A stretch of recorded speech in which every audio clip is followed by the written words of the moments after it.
पीले दांत वाली बहू। रंजना कभी ब्रश नहीं करती थी। उसे कितनी बार उसके माँ बाप ने डांटा, लेकिन उसका कोई असर उस पर होता ही नहीं था, जिस कारण से उसके दांत पीले पीले हो जाते हैं। शादी के बाद अरे बहू, वैसे तो तुझ में कोई कमी नहीं है, पर तेरे दांत इतने पीले कैसे हैं बेटा? कैसे मतलब? कोई सर्जरी थोड़ी ना कराई है। वो तो क्या नाम, मैं ब्रश नहीं करती थी तो पीले हो गए। अब क्या करूं? आप कहें तो लाल करवा लूं या फिर काले? यार ये क्या है, क्यों माँ से लड़ रही हो? लड़ रही हूँ? अरे मैं लड़ रही हूँ या ये बोल रही है कि दांत पीले हैं, पीले। अरे तपस्या थोड़ी ना की है इन्हें पीले करने के लिए। बकायदा ब्रश नहीं किया है 20 साल तक, तब जाकर। छी, कैसी बात कर रही हो? ये उस वक्त तो पीले नहीं थे जब हम लोग तुम्हें देखने आए थे। अरे तब साफ करवा लिया होगा डेंटिस्ट के पास जाकर। अब देखो कैसे पीले पीले लग रहे हैं। रंजना सास की तरफ गुस्से से देखती है। फिर शुरू हो गई पीले पीले पीले। अरे पीले तो तब भी थे जब मेरे हाथ का रसगुल्ला उड़ा उड़ा कर खा रही थी और बोल रही थी, लड़की नहीं गुणों का खजाना दे रहे भाई साहब आप। खैर, अब वो लोग करते भी तो क्या करते, पीले दांत वाली बहू पल्ले पड़ी थी तो झेलना तो था ही। एक दिन कीर्तन में रंजना गाना गा रही थी। अरे कमला बहन, माँ का द्वार है, यहाँ तो सब शुद्ध होकर आते हैं, फिर अपनी बहू को ब्रश भी नहीं करवाती तुम। दूर से पीले पीले दांत भक्ति में बाधा उत्पन्न कर रहे हैं। अरे कोई 2 साल की बच्ची थोड़ी ना लेकर आई हूँ मैं बहू बनाकर। अच्छी खासी लड़की है, अरे कैसे करवाऊं ब्रश? ये तो उसे खुद करना चाहिए ना।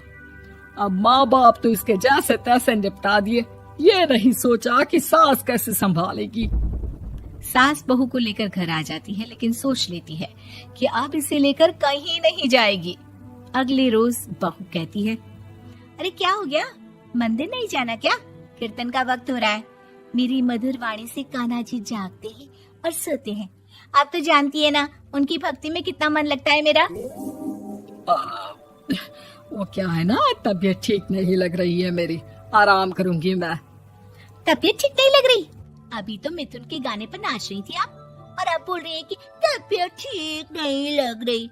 अरे भक्ति में मन लगा लो सासू माँ, ऊपर जाना है, क्या मुंह दिखाओगी आप? हाँ? सास को बहू की बात पर गुस्सा आ जाता है। मैं क्या मुंह दिखाऊंगी, इसकी चिंता तो ना कर, समझी? अपने मुंह की चिंता कर, जो ये पीले पीले दांत लेकर हर जगह पहुंच जाती है। पता है लोग कितना मजाक बनाते हैं। ना जी ना, मैं नहीं जाना कहीं तेरे साथ।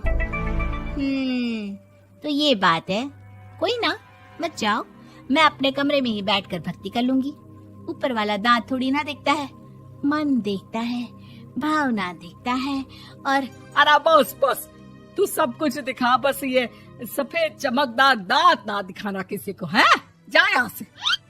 बहू को सास की बात का कोई फर्क नहीं पड़ता, वो तो जैसी थी वैसी ही रह जाती है। सुबह नहाकर किचन में खाना बनाना, फिर खाना खाना, कीर्तन भजन करना और सो जाना। एक दिन, माँ जी मैं सहेली के घर जा रही हूँ, शाम को लेट आऊंगी। हाँ हाँ तो जाना, मैंने कौन सा तेरी आरती करनी है घर पर बैठकर। रंजना सहेली के घर जाती है, जहाँ वो पार्टी में जाने की तैयारी कर रही होती है। अरे शिखा, कहाँ जाने की तैयारी कर रही है? मैं गलत वक्त पर आ गई क्या? अरे नहीं यार, उल्टा सही वक्त पर आ गया। मैंने ये साड़ी और ज्वेलरी निकाली है यार, शाम को इनके ऑफिस की एक पार्टी में जाना है। बताना कैसा लग रहा है ये सब?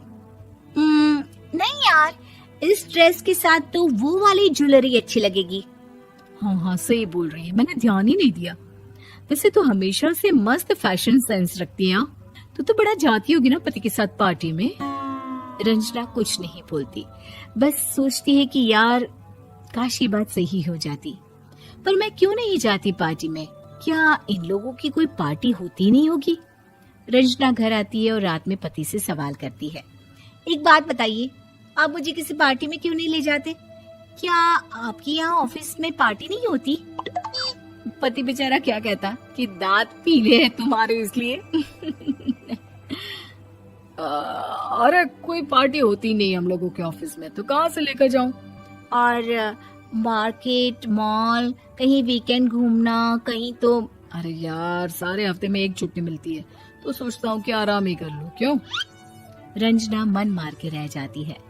पहले कभी सास के साथ मंदिर जाया करती थी, लेकिन वो भी सास ने ले जाना बंद कर दिया। घर बैठी बैठी रंजना बोर हो जाती है। तभी उसे आइडिया आता है और वो मायके जाने का सोचती है। सासू माँ, 2 दिनों के लिए मम्मी के घर जा रही हूँ। अच्छा ठीक है, आराम से जा। और हाँ, माँ से कुछ अच्छी आदत सीख कर आना कि कैसे शरीर के हर भाग की तरह दांतों की सफाई भी जरूरी होती है, समझी? शुरू हो गई ना आप।